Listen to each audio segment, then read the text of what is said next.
Bonjour à tous et bienvenue. Ce soir, le National 1, la 3e division française, reprend ses droits. Et comme vous le savez, c'est un championnat totalement imprévisible à tel point qu'on ne sait même pas combien d'équipes disputeront cette division. Déjà, l'an dernier, il n'y avait que 17 équipes, on avait un exempt, ce qui fait quand même tâche, notamment au moment où on veut professionnaliser le 3e échelon français en parlant de cette chimère, la fameuse Ligue 3. Cette année, c'est évidemment le cas d'Ajaccio. Est-ce que les Corses pourront évoluer ou pas en national, sachant que leur rencontre initiale face à Bourg a été reportée par la Fédération française de football? Et avant toute chose, une petite pensée à Bourg, qui est un club qui financièrement, c'est pas toujours évident. Lorsqu'il y a un report comme cela, ça engage aussi des frais. Donc on espère que la Fédération française aura un geste pour les Bressans à ce sujet-là. Et en attendant de savoir le funeste destin, malheureusement, de l'AC1, qu'on décrit depuis des mois et des mois, et probablement un nouveau National 1 à 17 équipes, on va faire une preview globale de ce championnat qui mérite justement qu'on s'y attarde.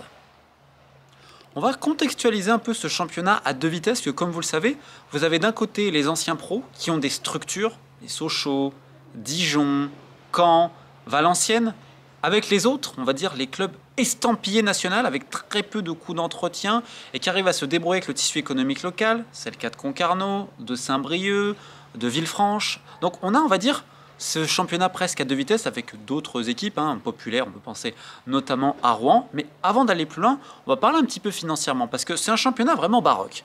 Dans le sens où on n'a plus cette course à l'armement où il y a quelques années on mettait des salaires pas possibles, le Red Star sous le 777, l'ancienne direction de Versailles.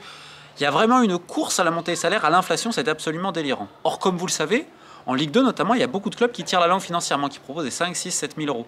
Ce qui est assez fou, c'est qu'aujourd'hui, on a des clubs en national qui proposent des fois le double de ce que pas mal d'équipes en Ligue 2 proposent. Notamment Valenciennes, qui en termes de masse salariale, sont des joueurs à 5 chiffres, on va dire ça comme ça. On a évidemment Caen dans les très très gros budgets, mais Valenciennes en termes de masse salariale et les efforts réalisés, sachant qu'on rappelle que le propriétaire c'est ceux qui détiennent également le club de Southampton. L'objectif est tellement de remonter.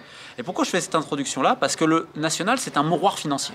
Il n'y a pas de droit de TV, il n'y a pas de modèle économique, comme d'ailleurs la nouvelle Ligue 3, il n'y a toujours pas de modèle économique à ce sujet-là. Ce qui fait que les clubs qui ont des structures perdent des millions. Ce qui fait que leur avenir est en danger s'ils s'éternisent trop en national. C'est le cas de Dijon, qui n'arrête pas de dire en écho, non, vous avez encore la trésorerie pour une année. Après, ce sera peut-être un peu plus compliqué s'il n'y a pas de montée. Sochaux, pareil, le passif n'a toujours pas été épongé. Loin de là, il y a un déficit structurel.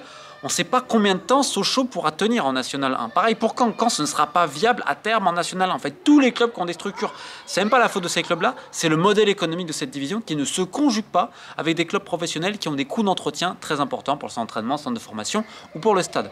Orléans aussi, on sait que cette année, ils ont donc abandonné leur statut professionnel. Ils ont donc demandé ça, sachant qu'ils ont pu bénéficier des aides de la FFF. Justement, lorsque tu abandonnes ton statut pro comme ça, je crois que tu peux avoir 350 000 euros d'aide. Ça a été nécessaire parce qu'Orléans, pareil, ça tire la langue tous les étés.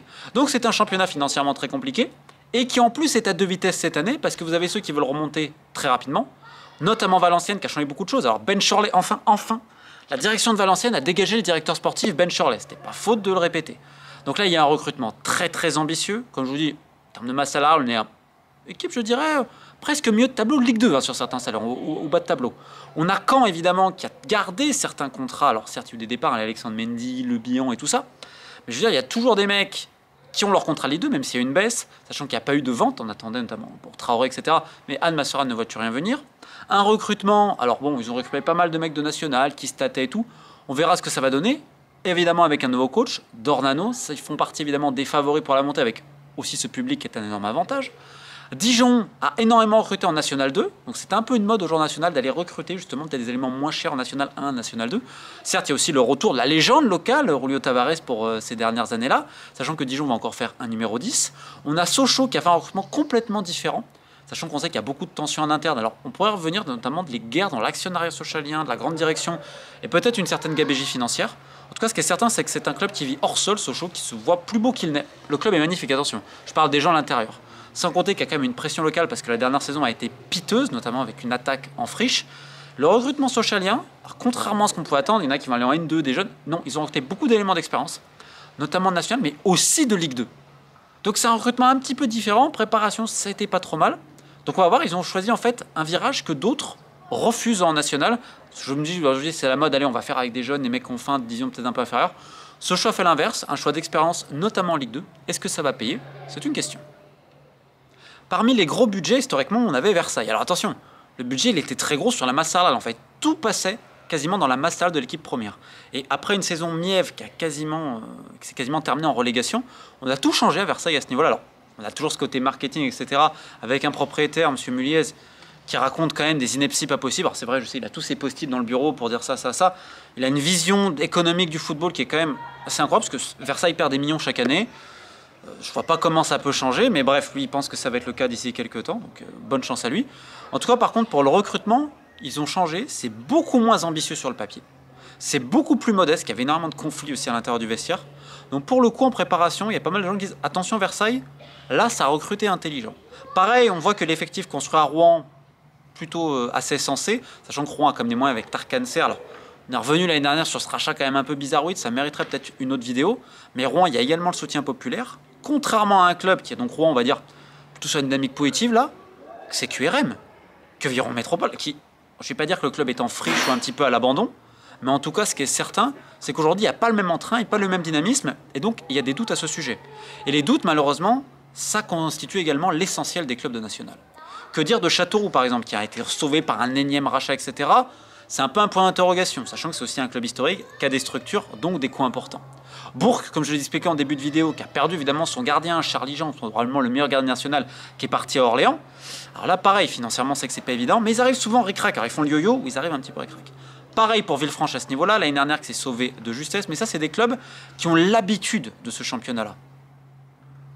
On a bien évidemment Concarneau qui a été relégué l'année dernière, qui a mis du temps à se trouver parce qu'il fallait tout reconstruire. On sait que ça travaille globalement bien, on va dire notamment pour le tissu économique local, pour les partenaires, etc. Maintenant, sportivement, il y a quand même eu des déceptions l'année dernière. L'équipe était très irrégulière. On va voir ce que ça peut donner parce que ça peut être également l'une des bonnes surprises. Pour rester côté breton, l'aventure énorme du Stade Briochin, l'un des promus, avec le prénom homme à tout faire, petit budget, c'est une belle aventure humaine, comme le Puy, qui pourrait, pourquoi pas, surprendre, qui travaille de manière très discrète. Et en fait, c'est ça, le national. C'est des équipes, on ne sait pas prévoir. Je veux dire, c'est quasiment impossible de faire un pronostic. L'année dernière, Aubagne, qui aurait dit ça? Parce que quelque part, quand tu montes de National 2, aujourd'hui, le gap entre le National 2 et le National 1, il est beaucoup plus faible qu'avant. Et en fait, tu as une dynamique. Et si tu gardes cette dynamique-là, ça peut faire ce qu'on a vu pour Boulogne, ça peut faire ce qu'on a vu pour Aubagne. Et Aubagne, qui par contre, cette année, alors, c'est le club où je mets le plus de danger. C'est-à-dire que déjà, le vrai mec qui gère le club, c'est William Fekraoui, donc proche à l'époque de Jean Cano, etc., les affaires judiciaires et tout. Mais surtout, je vais donner un exemple pour vous montrer à quel point le club, c'est lunaire. L'année dernière, ils jouent donc à Versailles, et Versailles ne peut pas accueillir, donc ils vont jouer à Chambly. En fait, le match est décalé, ce sera un samedi. Donc Versailles dit à Aubagne, ok, vu qu'il y a ce désagrément, on s'occupe des frais. Aller-retour. Les mecs d'Aubagne ont fait une facture d'hôtel. Ils n'ont pas dormi à l'hôtel. C'est fait qu'ils ont envoyé une fausse facture d'hôtel à Versailles, et Versailles a donné de l'argent à Aubagne pour des fausses factures. Ça vous montre un petit peu. J'ai déjà parlé de la caisse noire d'Aubagne. Elle est toujours là. Les pressions sur les joueurs. Aubagne, je ne sais pas combien de temps ça va durer le cirque, parce que l'année dernière, magnifique, bravo staff aux joueurs, tout ce que vous voulez. Mais on a William Fekraoui, des fois, ouais, faire jouer tel mec, etc. C'est le business derrière. C'est pas le business transparent. Je ne sais pas ce qu'attend la Fédération française de football, donc on va tout de suite mettre un signal d'alerte sur Aubagne. Parce que si ça continue comme ça, on a vu ce qui s'est passé pour Marignane et tant d'autres. Donc on va espérer que ce ne sera pas le cas, mais il y a un gros doute. Bon, il y aurait évidemment quantité d'autres choses à dire. On peut notamment évoquer Orléans, qui a fait quand même quelques recrutements malins. L'année dernière, on sait qu'ils n'avaient pas forcément le nombre. Même cet été en préparation, ils n'avaient peut-être pas assez pour faire une opposition. L'entraînement, ils ont fait monter beaucoup de jeunes. On sait qu'ils ont ciblé quelques profils. Attention, il suffit d'une dynamique, etc. Si t'as pas trop de blessés, ça peut le faire. C'est pour ça qu'on évoque ce championnat de l'imprévisible, avec plein de surprises potentielles. Parce qu'attention, mettre de l'argent national, c'est pas garanti de monter. On a vu Versailles pendant des années, le Red Star, ils ont mis un moment aussi à monter. Attention, là on a des équipes avec des gros budgets, d'autres un peu moins, mais comme je le répète, tout peut arriver. Et enfin, pour terminer, puisque je viens de le recevoir quand même après plus d'un mois, mais bon, pour les amoureux du foot français, et pour comprendre aussi pourquoi on joue potentiellement le championnat national à 17 et pourquoi les instances ça va pas, je rappelle un Street Foot 3, voilà, j'ai enfin pu le montrer à la caméra. Ça poursuit la série avec le 1 et le 2, donc pourquoi pas. Cet été, le National reprend, demain la Ligue 2, on lit quelques livres avec le beau soleil andalou, et que demander de plus. Allez, bon courage, et en espérant que pour l'année prochaine, ce National sera enfin 18, et sache, avant sa première journée, quelle équipe jouera contre qui. Keep the faith.